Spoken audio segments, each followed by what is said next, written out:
निकाल के बाद है सुन पगली के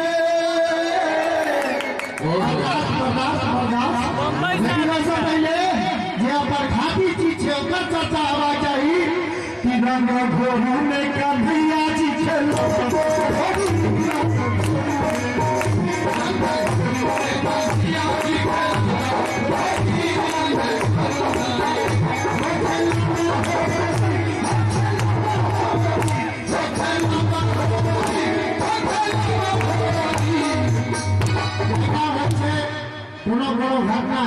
मतलब जो कहबै जे दिन बादल बरसात के कैसे आबि गेलै तहिना होली भले मार्च में हो लेकिन लगवा चाहिए जे होली बेली पट्टी में भऽ रहल छै।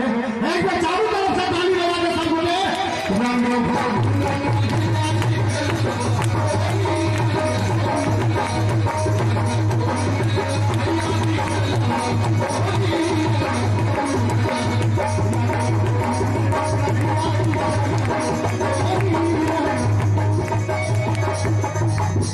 ऐसा आदमी जते हम गाबै छलिए तो जूली जी गाबि देलखिन आब हम एतै जते से शुरू केलहुँ ओतै से खत्म केलहुँ कऽ रहल छी। जो नीक लागे तऽ एक बेर चारू तरफ से अपन माधव के आशीर्वाद जरूर भेट सकबै।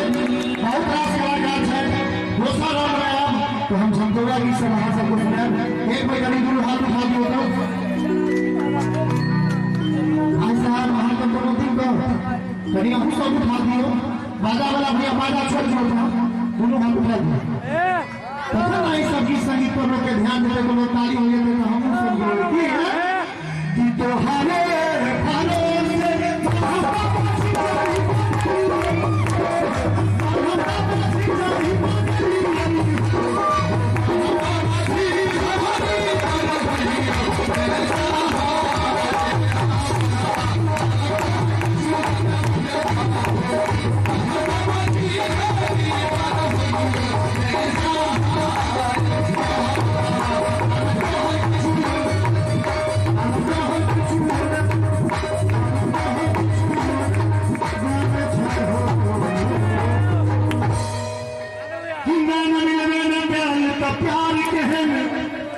बात बनबे निकल तो विचार कहन जकरा ले मेहंदी हाथ में रचलो वो तक बने के लग का सिंगार कहन।